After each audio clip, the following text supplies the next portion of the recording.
Nothing said on Empire is a recommendation to buy or sell any investments or products. This podcast is for informational purposes only, and the views expressed by anyone on the show are solely their opinions, not financial advice or necessarily the views of Blockworks. Our hosts, guests, and the Blockworks team may hold positions in the companies, funds, or projects discussed. All right, everyone. Welcome back to Empire. Very excited about this one. We've got Ryan Watkins, co-founder of Syncracy, on the pod. Long, short. I think mostly long, actually. Long biased, I think is what the professionals would call it. Yeah. Liquid fund in crypto. So Ryan, welcome in. Yeah, thanks for having me on. Long biased hedge fund? Is that long biased hedge fund? Okay. Yeah. Only crypto assets? Only crypto. All right.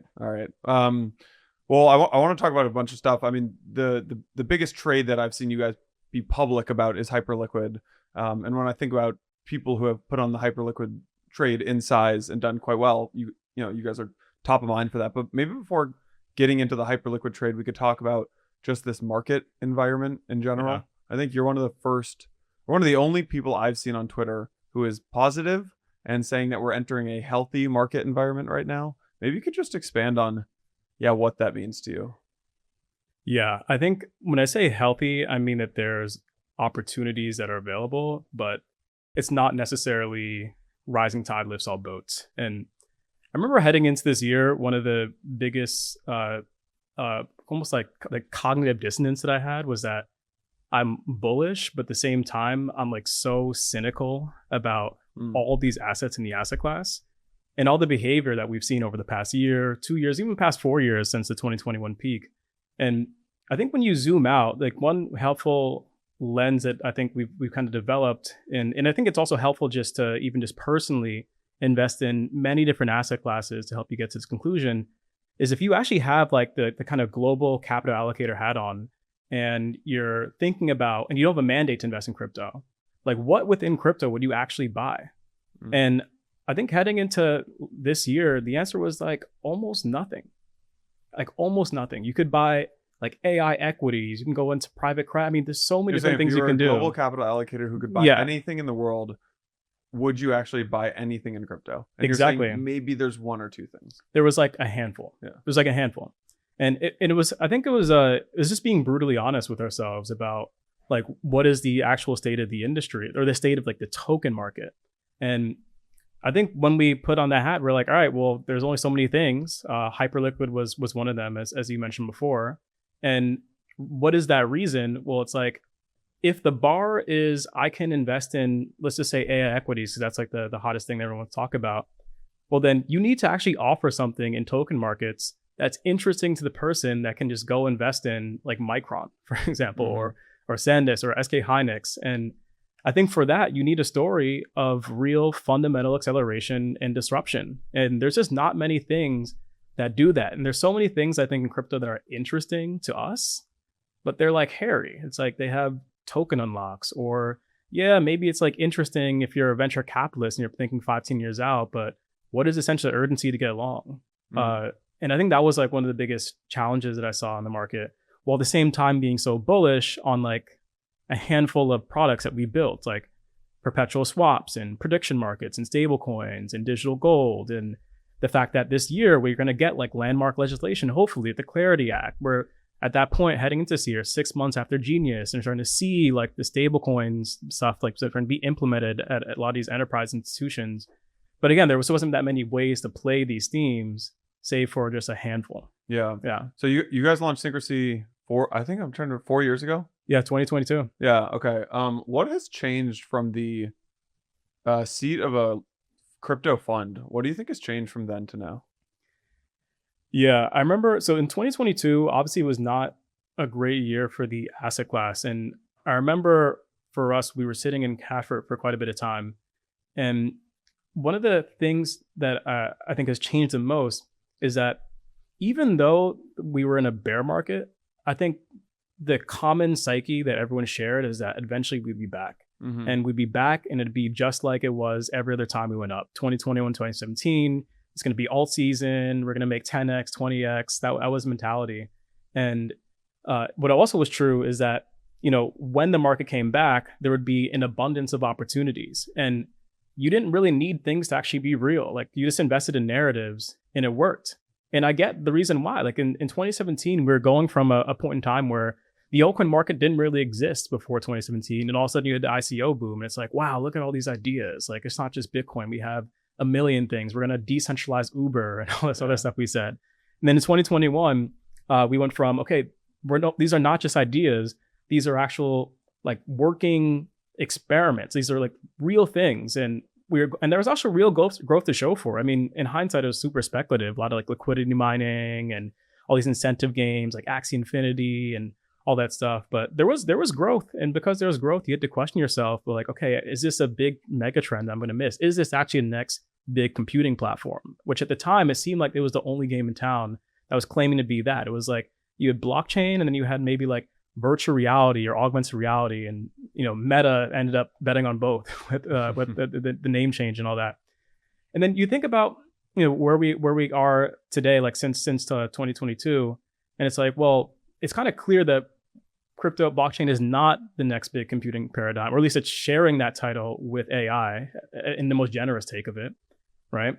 And then two, well, you can't just go from experiments or ideas to experiments anymore. You actually need to have like real working products, because at the same time, when you have another frontier technology that has product market fit, is scaling, and is actually delivering value to society at large, then it kind of makes the stuff that we're doing here just kind of look like child's play, or a little bit of like amateur hour. And I think that's one of the reasons why this industry has struggled to grow into the valuations that were set in 2021 and 2022.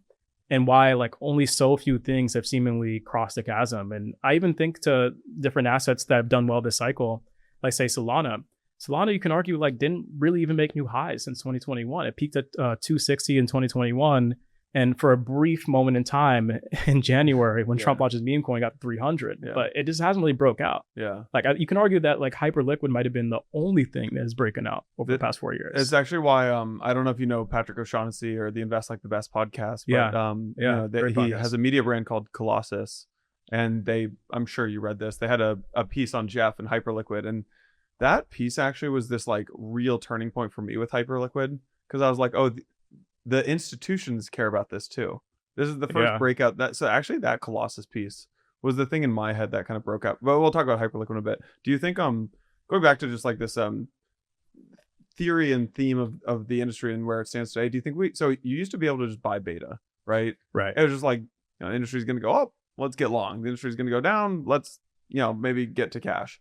Do you think we've moved from being from buying beta to underwriting businesses? Is that the biggest shift that's happened?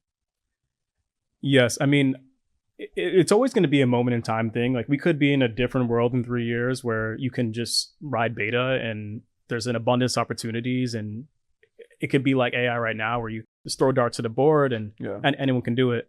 But yeah, right now it's a market where it just pays to be an asset picker. Like you can't just blindly allocate. I mean, even just if you were to blindly allocate it to the top three, like BTC, Sol is coming to this year. BTC is down like over 30% on the year. Sol down over 50. ETH probably similar.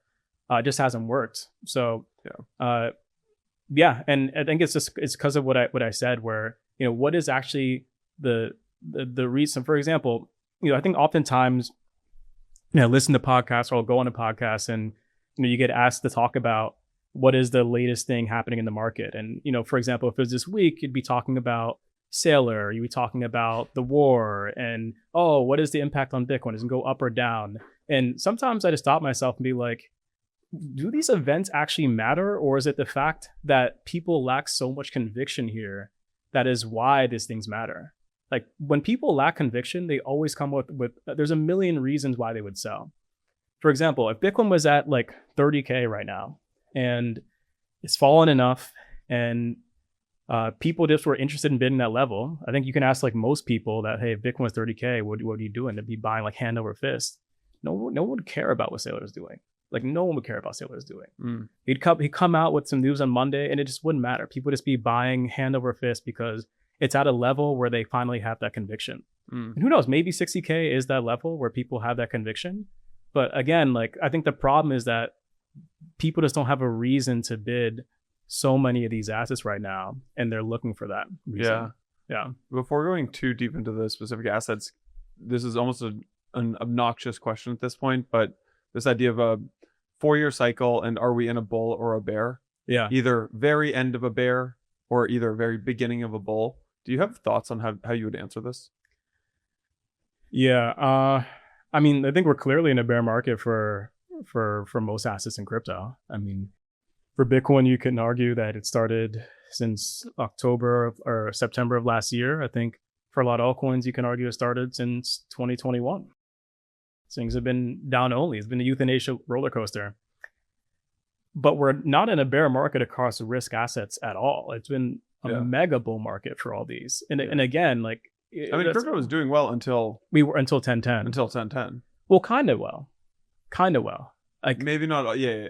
I think we were correlated, and we were going up, but we're still getting smoked. Like, even and outside of the majors. So I remember in the second half of 2025, the majors were doing well. The majors were correlated with the broader risk on market. Agree, but then I think one thing that I always think about in the second half of the year of 2025 is, what actually did well. I mean, sure, you had outliers like Hype, but the things that did well were mainly the things that had DATs. It's like whatever were like the people that could convince other people on Wall Street to give them money to buy these assets. Those assets did well. So it was obviously the majors, so things like Athena, and I remember IP had a DAT, and anything with the DAT did well. And the stuff that didn't have DATs, they didn't do well at all. Yeah, I mean, the only other thing I'd say is that the private markets did quite well. Like there were, if you were in, the themes of last year were probably stablecoins, perps, and prediction markets. So if you were in Poly Market or Couch is not really crypto. Like if you were in Poly Market, you did quite well. Yeah. If you were in Circle, hit the IPO, you did quite well. If you were in Tether, you did quite well. And if you were in, perps would be probably Hyperliquid, you did quite well as well. Yeah. So what I would say is, I think there's like these 4 product categories that are doing well, and they're doing well irrespective of what the price of Bitcoin is. So this almost like ties back to the original question of bull market or bear market. It's a bull market if you're in prediction markets. It's a bull market if you're in perps. It's a bull market if you're in stable coins. But if you're not in those categories, then it's just not. Yeah. And I think many of these categories that I talked about, they actually do have like real compounding and secular growth. Like every single year, you can almost expect that the numbers will be higher. Yeah. And that's what you want to see of like for a real secular theme. And the challenge with token markets is there a way to play prediction markets in public markets right now? There isn't. I mean, I think Hyperliquid might be the only one right now, but before they launched HIP4, there's no, you couldn't buy Polymarket, you can't buy Kalshi. That's it. Same thing with stablecoins. Stablecoins, there's like maybe like many adjacent ways you can play it. Like, stablecoins touch all the different parts of the on-chain economy. As more stablecoins come on the blockchain, you can develop a thesis on how lending protocols might benefit or trading protocols, whatever might have you. But there's not really a direct way to play it next to like in the same way how owning Circle or Tether is like direct exposure to it, or owning Stripe equity is direct exposure to it. The closest thing you can probably get to is it's just like Athena, which is and MakerDAO, which are the only like issuers of stable coins that actually have tokens that you can buy. Yeah, but even those did not as well for different reasons. Do you have so 4-year cycle, bear markets would be 2014, 2018, 2022, and 2026. Yeah. So, if you just follow the 4-year cycle, we're actually tracking kind of perfectly where we should be. Do you have a thought on if the market starts, will the 4-year cycle basically hold, right? Which would say that, think back to early 2023, Sol's trading at $8, $9, $10, starts to move. I remember Sol did a 5x to 50 before anyone on the timeline was talking about it. Yeah. Right. Well, and I think you guys had, good size in that trade too. Is that what we're going to see, do you think? It's possible. Yeah. It's possible. I mean, it's also possible that this lasts shorter or lasts longer. Yeah. I'm really not sure. It's one of those like big questions where like, in theory, the 4-year cycle is silly. It's like this, voodoo magic that we do in crypto. So are trend lines on charts, but because so many people do the trend lines on charts, resistance is a silly thing.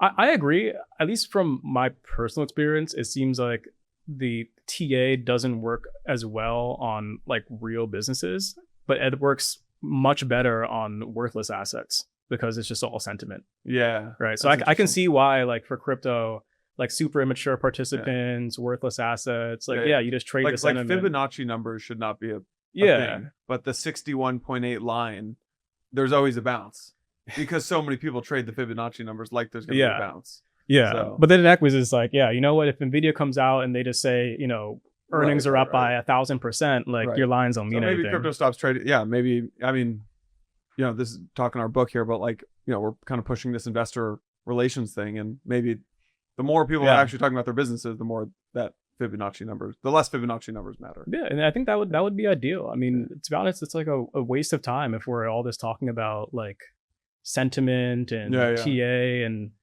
also like, I mean, if you believe in this industry, then eventually we will go to the point where there are real businesses that we'd want to own. And I think there will be easy ways to get the data that you need to understand these businesses. Right? Hopefully it's standardized.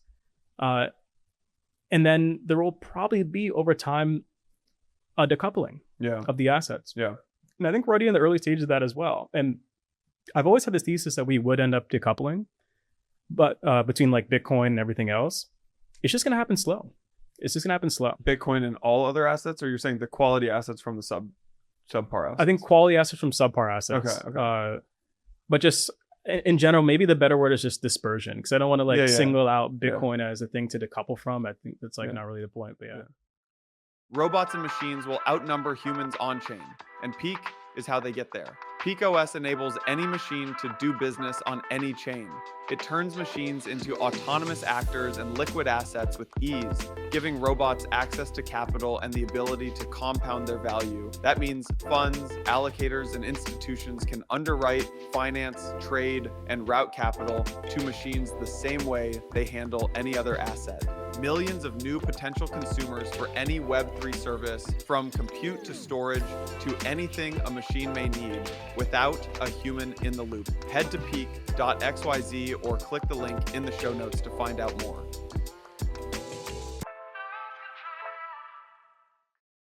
Blockworks got some crap because we called Bitcoin a special snowflake. So, I want to be. If I asked you, do you have a framework for how you put on a trade? How you do your research, how you size it, how you, what other investors you talk to, what filters you use? Do you have an answer there, or is it more of a gut feel? I think it'll be this combination of gut feel, but then we also do. I mean, I think gut feel is more of like the sizing stuff and timing, but we do very deep research for any of the positions that we build. And if we're going to build a big position in a name, then for sure we've done extensive research. In many cases, for example, whether it be let's say Solana, or for example, like when we built the position in 2023, we've been following at least myself and then Wilson, who's on our team that leads research, we've been following Solana for as long as it's been a thing. I mean, since mainnet came out and the token launched in 2020, we followed it throughout the entire cycle. So you can argue that, okay, maybe we've been doing research on this thing for years before we even build the position in the fund. And I think it's important because we only want to invest in quality.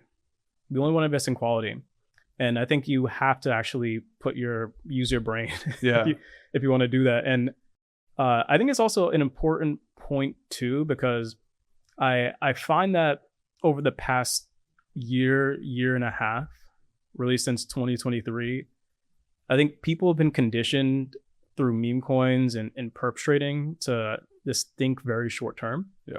And when you think very short term, I think building that conviction just doesn't, long-term fundamental conviction just doesn't really matter as much. And then what I also say too, is that I think in the age of AI, in the age of abundance of information, hyperspeed information, people can learn the thesis for these assets very quickly. Like, I think I remember even earlier this year, I would almost feel like a waste of time for me to go on a podcast and talk about Hyperliquid, because like everyone knew the thesis. Everyone knew the points. They had the same talking points. 99% of revenue go back to buybacks. Stealing market share from Binance, all these different things.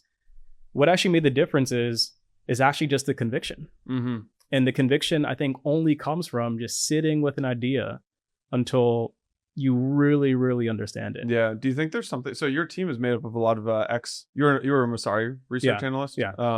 You, Monk, Yeah. and Wilson, right? All ex Masari guys. Yeah. Do you think there's something about being a research analyst that leads to being able to get strong conviction, or being a good investor in crypto, or what do you think? I think the conviction for sure, because there's not really, again, I think, hopefully this changes with like things like, Blockworks, transparency, framework, all that stuff, but there's not really good places to go learn about these assets. There really isn't. I mean, even if you ask your LLM, like, hey, I want you to put together a report on Hyperliquid or Morpho, whatever your favorite asset is, it can probably give you like good high level details. Mm-hmm. But oftentimes I find like that there's like data inconsistencies, or like the data is just not presented well, or there's also not established frameworks for even understanding these assets. Yeah, it's crazy. If you look at the revenue of a protocol Yeah. on Blockworks, DeFi Llama, Dune, and Artemis, you're going to get 4 different numbers. Which is insane. And Right. you're going to get different numbers by like 30%. Right. And it's like, wait, isn't this stuff supposed to be on like transparent? It's supposed to be like you're reading it from the blockchain. I get, how does this even make sense? But because then there's almost accounting work to be done. Yeah. To be like, oh, they're clearly, I mean, I'm not going to name names, but they're, folks that are clearly miscounting what revenue, almost the definition of what revenue is. So, Yeah. So, maybe speaking of revenue, like, how much do you think fundamentals actually matter here? I think they matter a lot more than they did in the past, 100%. And I just think when the average investor has an abundance of alternatives to get their exposure to frontier tech and asymmetric upside, you really need to have something that's real and tangible. And one way to test this out, even just look at this, is anytime we go up, even like the past 3 months before the past week when Bitcoin sold off because of Sailor, there was a good amount of things that started to go up, right? You got some like random stuff in crypto AI, some DeFi stuff, and anything can go up when people feel some level of risk appetite. But what matters is actually, are you making higher lows over time? And the only things that do that are the ones that have some compounding fundamentals. Yeah. And that's almost like the better test of what is actually like a quality asset to own and what you'd actually want to own long term. Otherwise, it's just a euthanasia. I can think of so many assets where every single time there's people are bidding, they just start bidding this thing, and it's like, oh wow, this is actually the way to play AI now. This is the way to play quantum now, and it'll go up 100%. And what happens is, lower high, and then it's supposed to make lower lows, and people abandoned it. It happens all the time. Yeah. Happens all the time. Yeah, you need deep conviction. I even see this with like my portfolio right now in stocks. Yeah. Right. Like I basically blindly followed Santiago into Micron and SanDisk. Good trade. Did well there. I've got no I'm like, oh, memory. Buy these things. They go up like 200%. I'm like, oh, genius. So shout out Santiago, thank you. And then they go down like 20%, and I'm like, oh god, I got to get out of this thing. Yeah. As opposed to something like, I don't know, what's the stock at? Like Robinhood. Like I'm not selling Robinhood for 10 years. Eli Lilly. Right. Like I'm not selling Eli Lilly for 10 years. Yeah. So yeah, maybe speaking of conviction, I mean, you guys got conviction around Hyperliquid. Can you I don't know what you're allowed to share, what you're not allowed to share, but what are the assets? You said there's only a couple assets that a global capital allocator could actually buy. What are the assets that you guys own right now, and maybe what percentage of your book is Hyperliquid?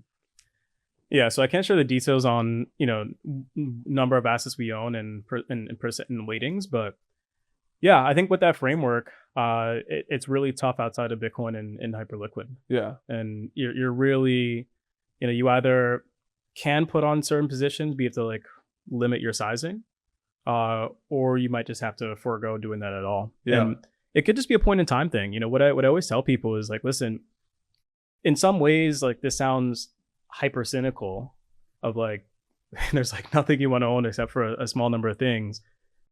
And then maybe like the optimistic part is that, well, the small number of things are working. They're like really working. And, I'm not like one to use analogies, but maybe this is like ChatGPT of crypto. Like that would be sick. That's exactly what I think this industry needs.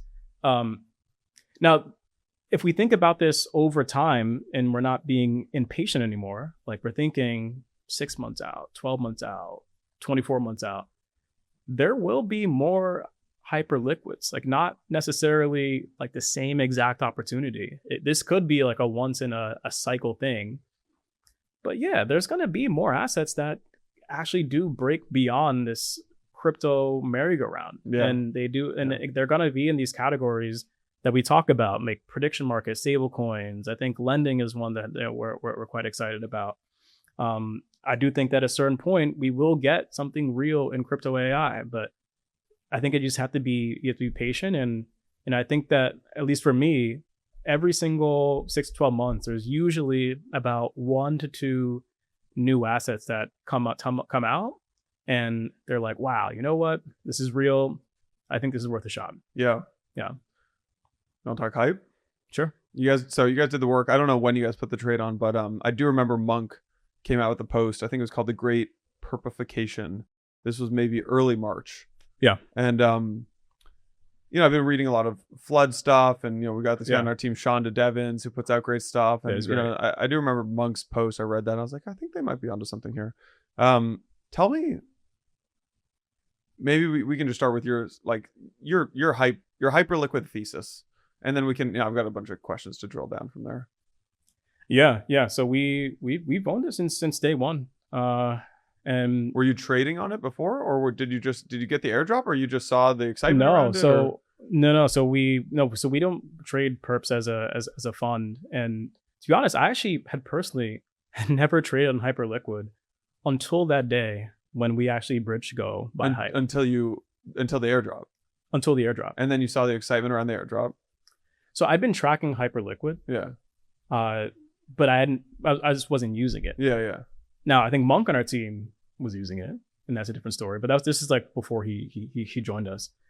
But yeah, I actually did not use Hyperliquid until the first day.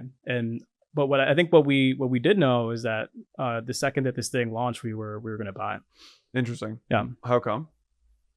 So to be honest, back then I think the thesis was more simple than it is today, and it was just that there were only so many. So I think derivatives was always, if you think this zooming out, like the 3 biggest categories by revenue in this industry have always been exchange, specifically like perpetual swaps, stable coins, and you can argue maybe smart contract platforms. Like Ethereum back in 2021, it peaked at doing maybe like $10 billion run rate annual fees. It was just huge. And even Solana earlier in 2025 was maybe like 2.5 to 3 billion in annual fees. Like these are these like big businesses, right? And we're like, okay, look, I've always wanted to own a derivative exchange at Synchrony, and there wasn't really good options. I mean, for a long time, the only was options for like GMX, and there was DYDX. And I remember when this one came out, it's like, you know what? This actually makes sense. It doesn't have the crazy token unlocks like say like a DUX did. A ton of revenue. I remember at the time that we bought it, it was doing like $200 million a year in revenue. And I remember actually going on the first day, no one even knew that they were buying back the token. Right. It was like kind of this like secret thing. I mean, you could track it on chain.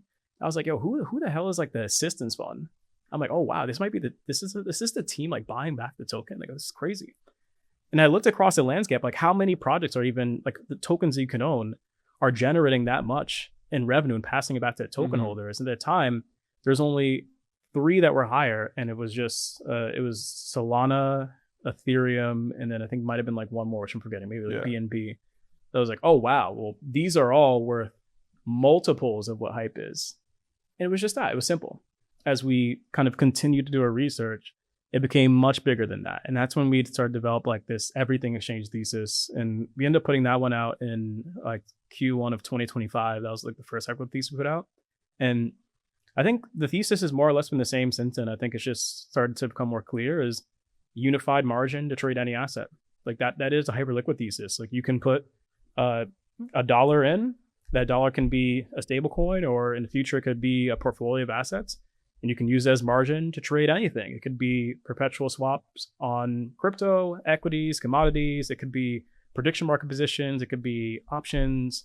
think there's only so many businesses, even outside of crypto, that are even competing for this everything exchange or like financial super app opportunity. Yep. I think Hyperliquid is one of maybe like 3 to 5 that are doing this. And it has like the most unique approach to doing it, being built on like a permissionless blockchain. Yeah. Like it to me is like the realization of this thesis we've had with blockchain for the longest time, which is that you're going to have a single substrate where all of finance takes place.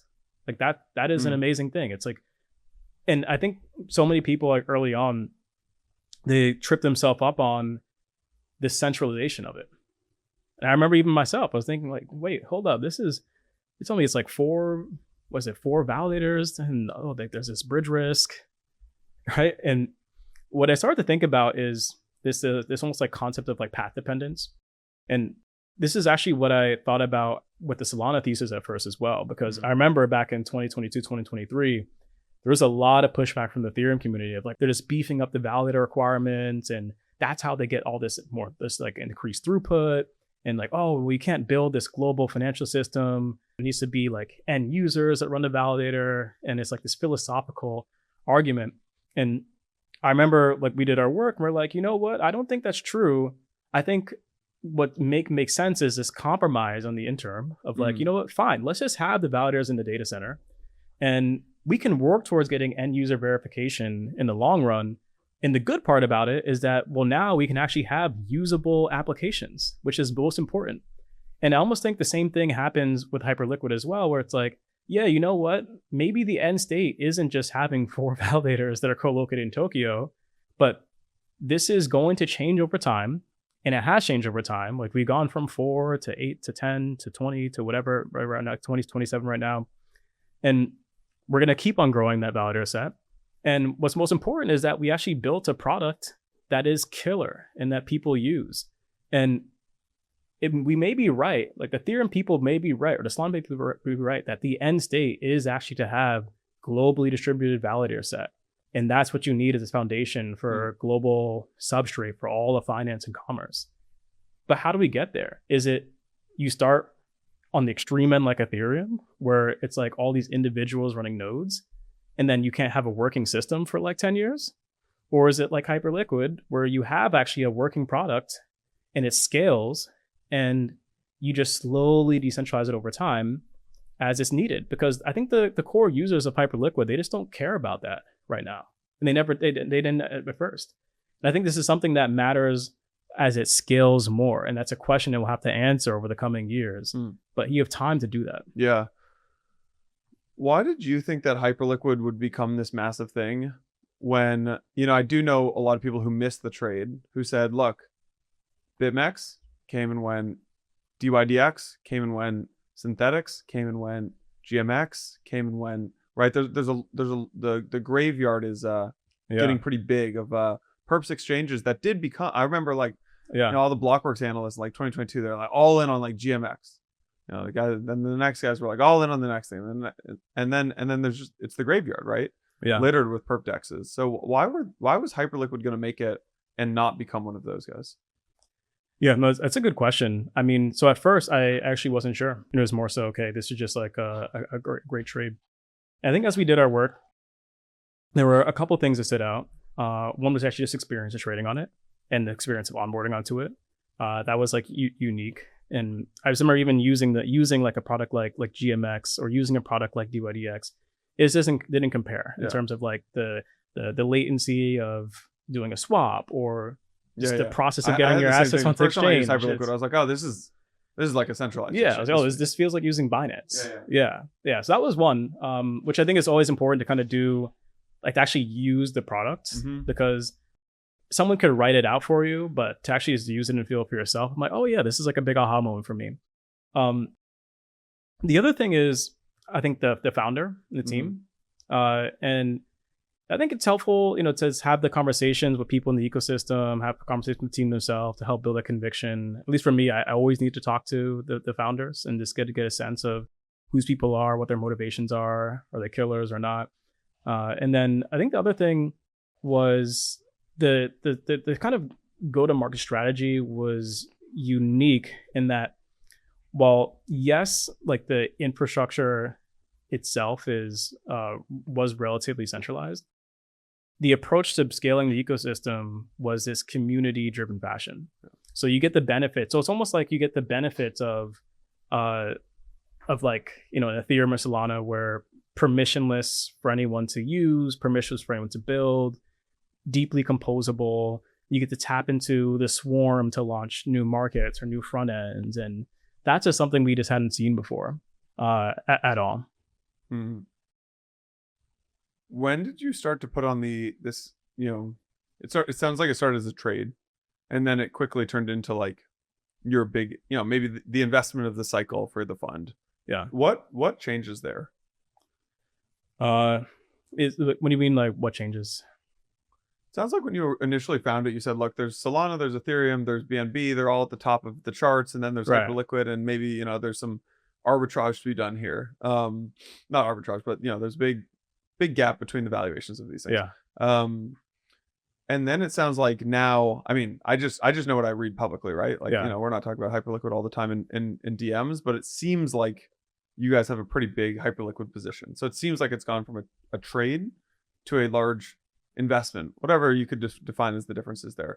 How does that, it's really a question about like sizing, getting conviction, and how you move from, I was listening to this Andrew Kang talk about his robotics thesis. I don't know if you've gone down this rabbit hole of Kang and his whole robotics thing. Yeah. Like we put $1 million into Figure, then this happened, I put $5 million in, and then this happened, and then I put $20 million in. Was there something that happened for you with Hyperliquid?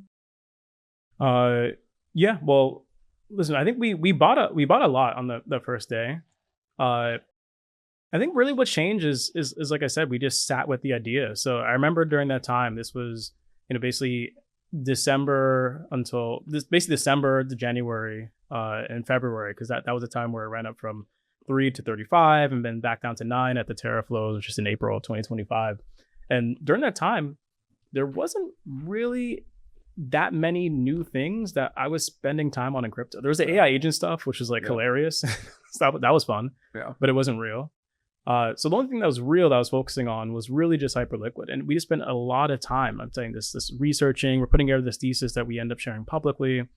And I think it's just through that process that we were able to build that conviction. There wasn't really like any single aha moment that we had. It's just that as we started to understand, as the thesis became more lucid to us, then I think it got to the point where I was like, all right, you know what? I think we're going to let this one ride. Yeah. No. So I remember it launched. I weirdly, really specifically remember this day. It was like Thanksgiving of 2024, and that was at I'm trying to remember the exact price, $3 or $4, and now it's at I'm looking at $64. Yeah. Right. So if you got it at 3, it's at 60. You're up 20x. Yeah. And I don't know what you guys got it at, but have you sold? Are you just riding it? How do you think about trimming positions? Yeah. Well, I guess before I answer that, I actually do remember there actually was maybe one aha moment that I had. And this was in January. I'm having a conversation with another, I guess, founder in the Hyperliquid ecosystem who runs one of the largest projects.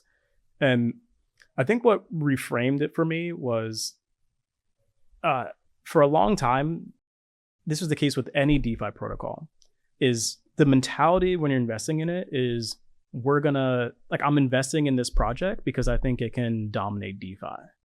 Right? I think that this thing has 10% market share. I think it could beat like 60% market share of on-chain lending, or on-chain trading, on-chain meme coin trading, whatever. And it was actually this conversation where this person's like, I think people need to think bigger. We're taking on Binance. All right. Binance is a massive business, like $10 business.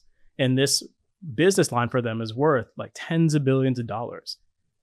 I don't care about DeFi anymore. Like we are winning DeFi. Like we already have at that point like 70-75% market share of on-chain perpetuals. The big target is Binance and Bybit and Coinbase. That's what we're going after.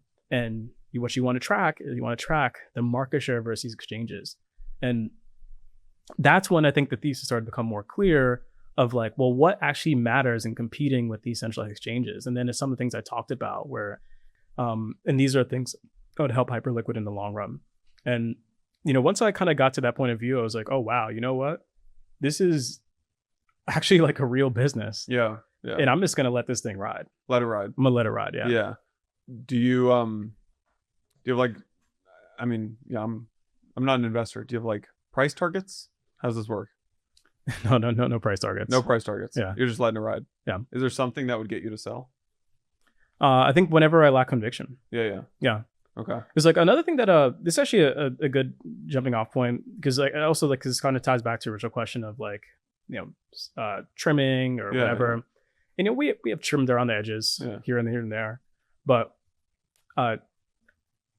what's interesting about Hyperliquid and this new like revenue meta, as people call it, is that for the first time many people are like pulling out their calculators to go and do a DCF on something, and it's like, dude, what are you even talking about?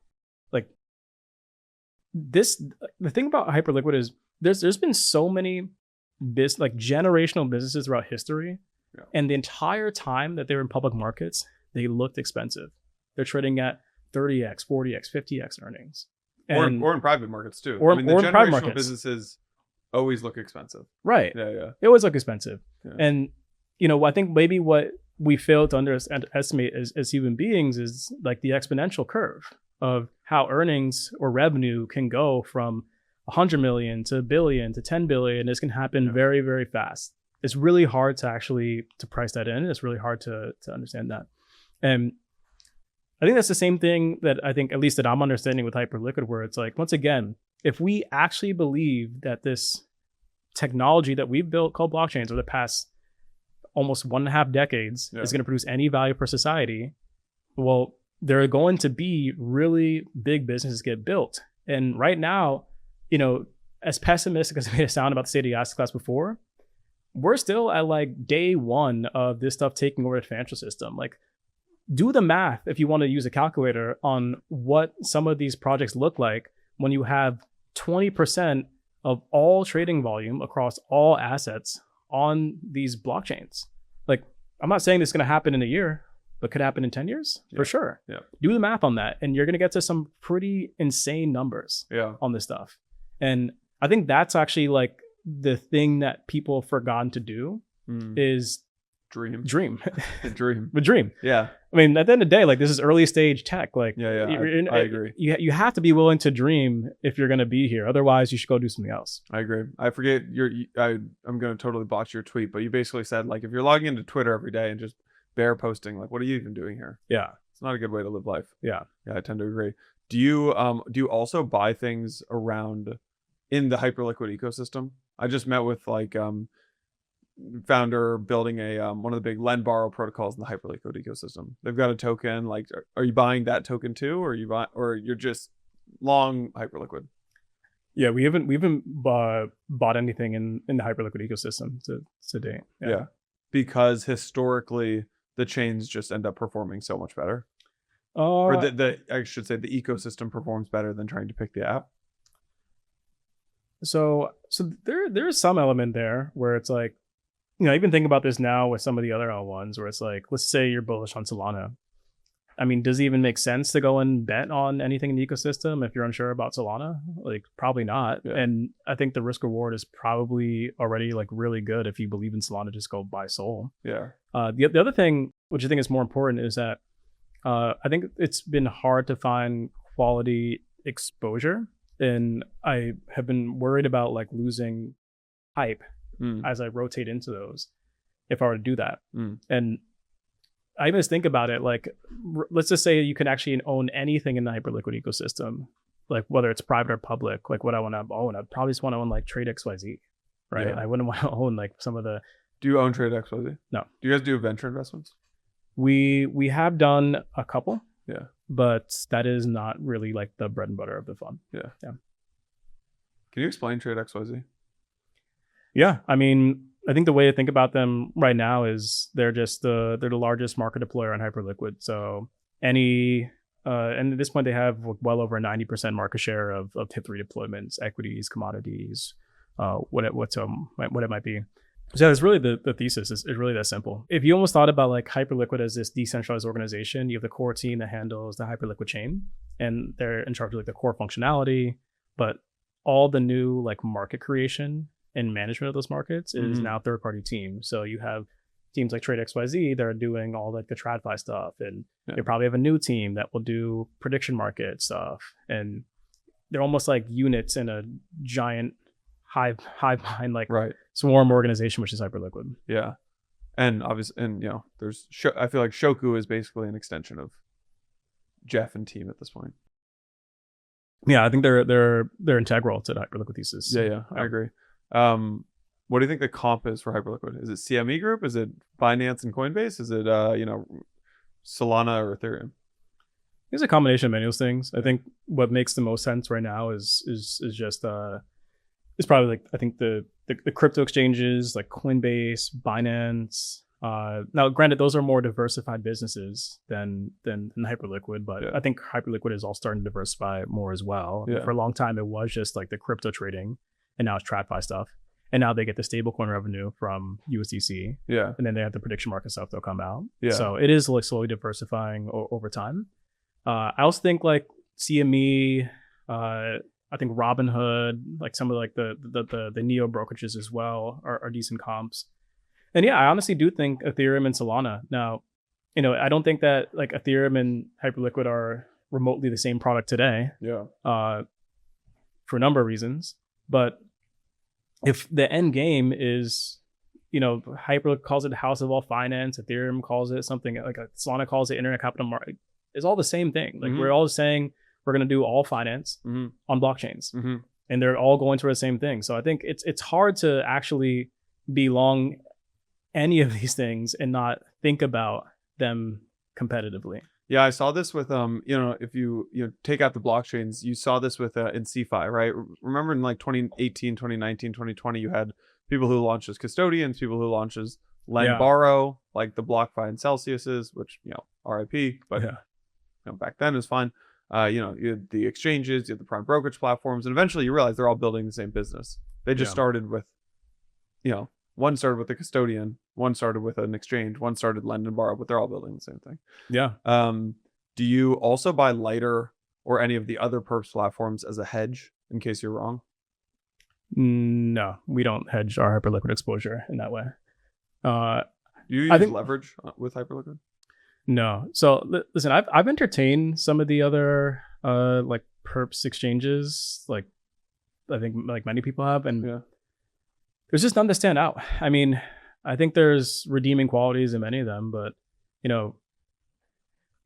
one of I remember like actually going to this year or throughout this year, there's so many people who were trying to convince me to own whatever. I don't want to pick out any names, but say like Litz or Asta or whatever relative to Hyperliquid. And they're like, oh, well, if Hyperliquid does well, then these should do well too. It's this is the big secular theme, and it's going to be more than one winner. And there's all these different reasons you can think of. And I'm like, okay, cool. I buy the fact that Hyperliquid's not going to own 100% of the market, right? And even if it only owned 80 or 70%, there's still like a large percent available for one or two other players. Okay, I understand where you're coming from.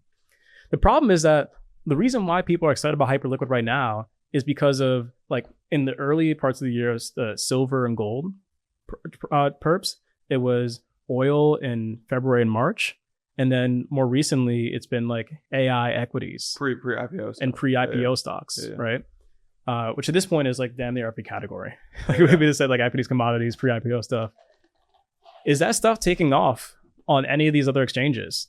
No, the answer is no. So it's just not the same thesis. It looks like the same thesis, but it's just not that. And I think it's one of the reasons why those have not really done as well, and they haven't been dragged up along with Hyperliquid. But I'm open-minded that someone else can do it. But at the same time, like the Hyperliquid thesis is evolving too. Yeah. So one thing I always harp on with people is going back to the comp between, say, like Hyperliquid and Solana or Ethereum.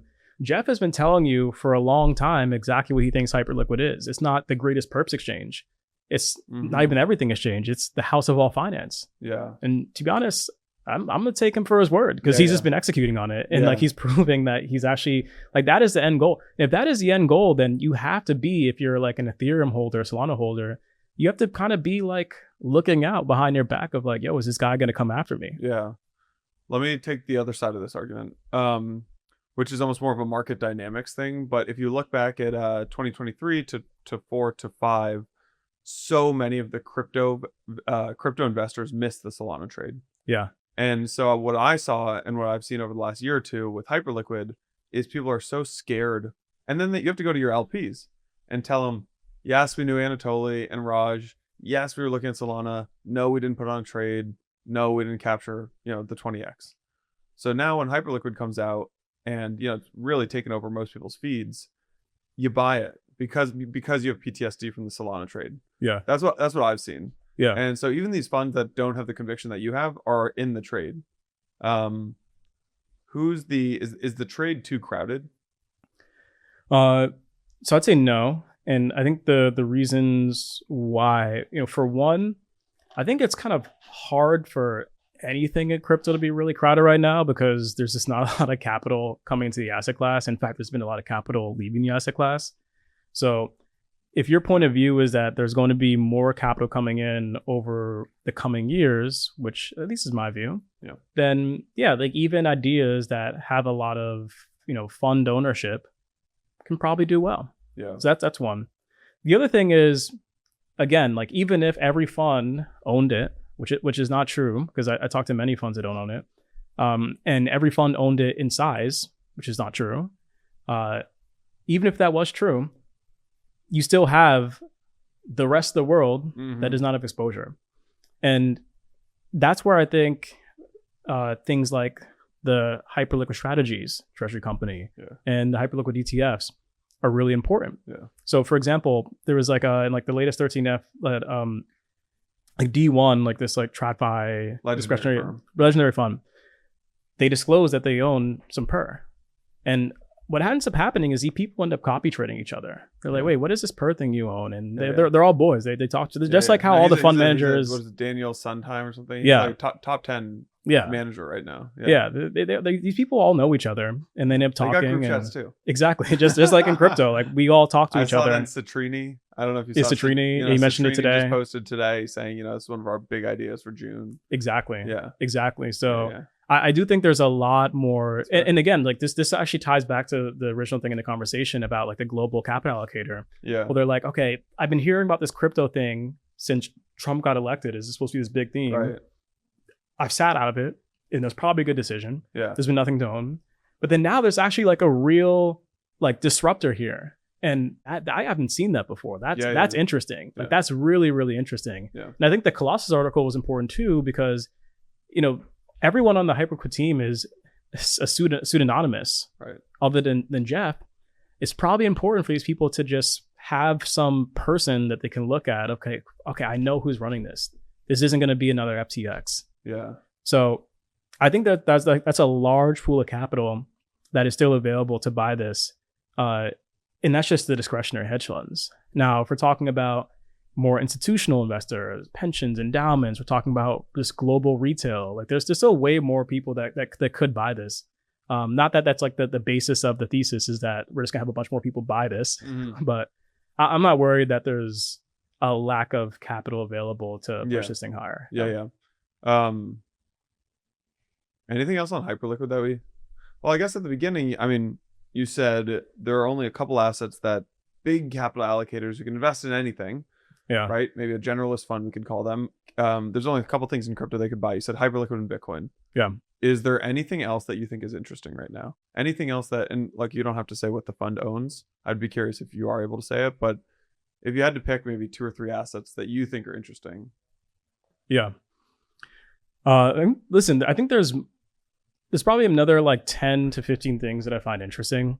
And I think the difference is that, let's just say Hyperliquid is at point B along its adoption curve.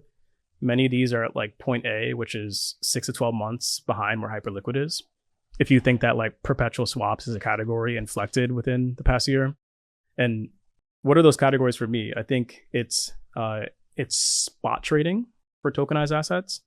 And I think the inflection point will be clarity. Now, that could take time for that to actually materialize into exploding volumes, but that is one where I'm for sure paying attention to. And then the other category is lending. And Obviously, big fan of the work that Morpho's done.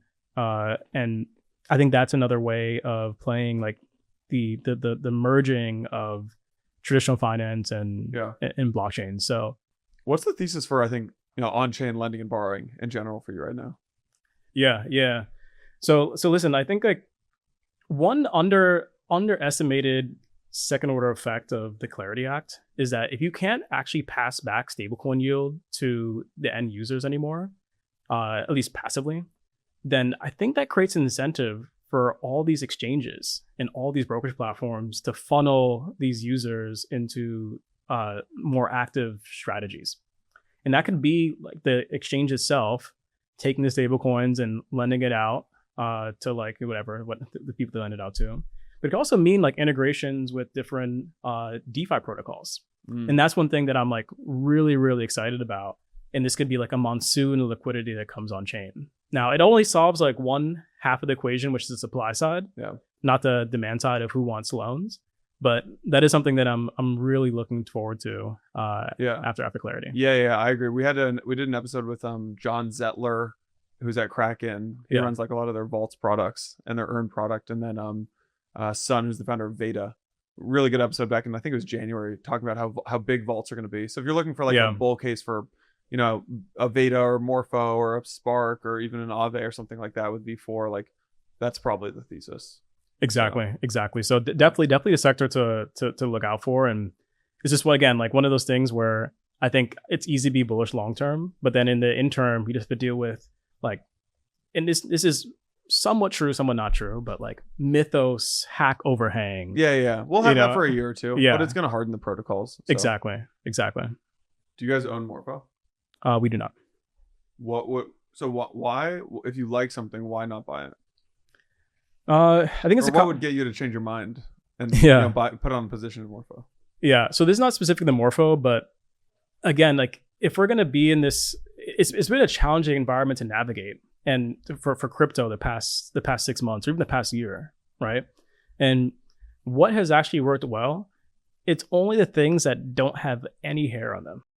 If there's just a little bit of hair, like it's not growing fast enough, or like there's token unlocks, or maybe this founder's not great, or there's what's like the hair on Morpho? A million things. Well, for Morpho specifically, I think it's just the token unlocks and then the questions around value accrual.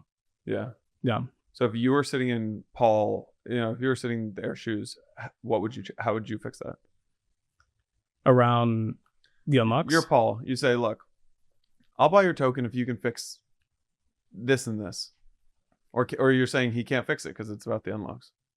I just think all these projects should just, you just have to get through the get rid of the, like, what are we doing? Get rid of this vest. We don't need it. Like, I just don't think we need the vest. But let's say he's already got the vests, right? They've already, or you would say just accelerate all your vests. Accelerate it. And just have one big nuke. And just eat it. Yeah. Just find the clearing price. We're just delaying the market finding a clearing price for all these assets. Yeah. And it also, it's like, it doesn't make sense for these projects either. Like, why do you want this overhang? And I think they're in a better position than almost everyone with this. I mean, the unlocks don't even last that long. And obviously it's like one of the highest quality projects in the category. But I can think of so many other like decent assets that are just, I mean, they have unlocks for years into the future. Yeah. And it's really, really tough. So if you were them, you would just clear all the unlocks. Clear all the unlocks. Nuke the price and just. Well, I don't know if the price would nuke. You don't think the price would nuke if you? It's an open question. Like, I don't know if like all those people would actually sell that are in the investors. Yeah. It's possible they don't. Interesting. Like maybe it happens. They're like in the market's just like, you know what? This was like a big overhang and it's cleared. This actually makes it investable. Let it unlock every single person and unlock every single person. I think Solana did a good job at this back in, what was it, like 2021. I remember end of 2020, there was this huge cliff. Like Solana supply was at the inflate by a crazy amount. And everyone, especially Ethereum people, they had all these charts showing like, oh, Solana's going to nuke because all these tokens coming online. And well, we all know what happened from January 1st, 2021 to end of the year. This thing went up like 200x. It was nuts. Yeah. It was actually nuts. And the people who got unlocked, they didn't sell because if this is something you like, at the end of the day, it's just about, is this like a quality project? And is this something that the investors want to own? Yeah. Like, that's all that matters. people sell things they think are overvalued and worthless. Yeah. So if your project has a ton of unlocks and it's like overvalued, it's worth like, whatever, 1, 2, 3, 4, 5 billion, and the people lack conviction on it, they're gonna sell. Yeah. They're gonna sell. Like it shouldn't be at that valuation in the first place. Yeah. ETH at 200 billion or Solana at 40 billion. Are you a buyer of either of those? ETH is trading at $200 billion market cap today.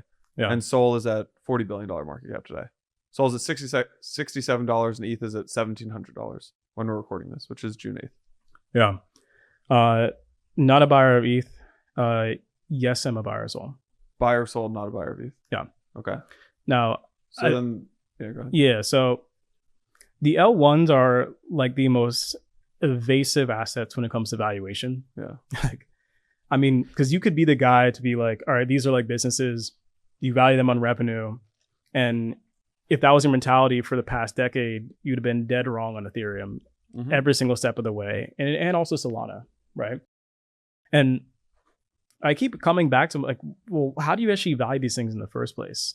And it probably is a mosaic of different frameworks. I definitely think there is like this equity like component where you do value the cash flows, like they are there. But then you do have to factor in this almost like utility like premium because these assets are used within their respective economies. Like that is how blockchains work. Blockchains cannot function if these assets do not exist. Yeah. They play a critical role in the ecosystem. Now, how much is that worth? Maybe that utility premium should actually be worth like almost nothing. Maybe it should be worth a lot. Maybe this actually is money down the road or store of value. It should be worth an enormous amount. No one has any idea. Sometimes, like for me, I'm like less worried about the valuation. Yeah. I'm also obviously aware of it. And I'm more so thinking about, because like, again, like ETH at like 400 billion, 500 billion when it was like end of 2025, I have no way of actually justifying it in my head. I'm just like, unless you think this thing is going to be the next digital gold, like this doesn't make any sense. So you could have bought OpenAI for less than that at the time. Right. Now, what I do think is true though, is that like you want to find a reason to like an actual reason to bid these things. You want to invest in growth. This has always been my recurring thing with Ethereum over the past like year and a half is if I had any dose of optimism at any point, it's just all about growth. Yeah. It's all about growth. Like growth will solve everything. There's a lot of, I mean, not to make an analogy to like a business, because we don't know if these are businesses or whatever. But I just think of something like Tesla. Tesla for the longest time, people are like, oh, this thing's so overvalued. It's like burning money, right? And what solves it? Growth solves it. Yeah. Growth solves everything. Yeah. I tend to agree. I mean, oftentimes in businesses, and a lot of companies are going through this right now, you can either, trim your way out of a problem or you can grow your way out of a problem. And oftentimes, I mean, it's like the first thing that I think people go to is like, let's lay people off, let's cut costs, and you'll actually be far better. I mean, you do need to oftentimes do that, but you'll be far better if you can just grow sales. Right. Just grow the revenue, and a lot of your problems take care of itself. Right. The other hot trades right now: Near, VVV, Venice, Zcash. I mean, obviously, just got that debacle, but still think it's probably a pretty hot trade. Are you guys in any of those? No. Skipped all those. Yeah, skipped all those. I think VVV is interesting. The problem I've always had with Near, I actually have never thought was interesting. It kind of feels like it's one of those assets that finds itself always just trying to attach itself to whatever is the hot narrative and classic euthanasia roller coaster to look in the chart. Yeah. Zcash, I've actually gone back and forth on this one a long time because I remember at Masari, this was always one of the assets that like everyone there owned. This was like going back to 2019 when I first joined Masari. So I'm very aware of the thesis.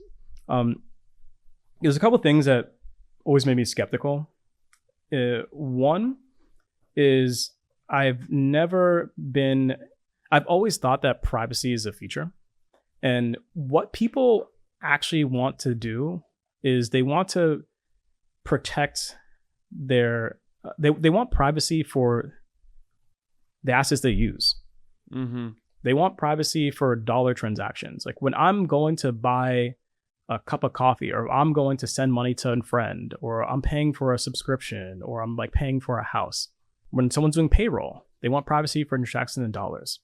What they don't want is privacy for a random proof of work asset that has no use outside of its own ecosystem, which is literally just sending it back and forth. It doesn't make any sense to me. So then it's like, all right, well, maybe what people want to do is they want a private store of value, right? They just want something where they put their wealth in this asset, and it sits there and no one knows about it, and it's protected from governments and whoever else you think is going to take your money. Okay. Well, what is actually the market for that opportunity? I don't think it's that big. And I think about, after the 2016 election, there were so many people that were concerned about data privacy when it came to Facebook and Google. Like, oh my God, my data is being sold to these companies, and they're using it to manipulate me into voting for different candidates. And then what changed after then? Like literally nothing. Yeah. No one uses DuckDuckGo. Right. No one uses alternatives to Twitter or Facebook. They just use the same things, right? In fact, I think for DuckDuckGo, it has like maybe 1% market share of like all global search. It's really, really, really small. So revealed preference is that no one actually cares about privacy. I actually have a way to quantify this. I think there's 100 million users in the world that care about privacy. Right. Look at the number of users of DuckDuckGo is the exact same number of users that Signal has. Interesting. It's 100 million users for both. And it's been tapped out at like 100 million for a little while. So I actually think I think Venice has probably 3 million users. Right. I think if I'm Eric and I'm doing the fundraiser or whatever, it's probably there's a 33x growth story to be told here. Yeah.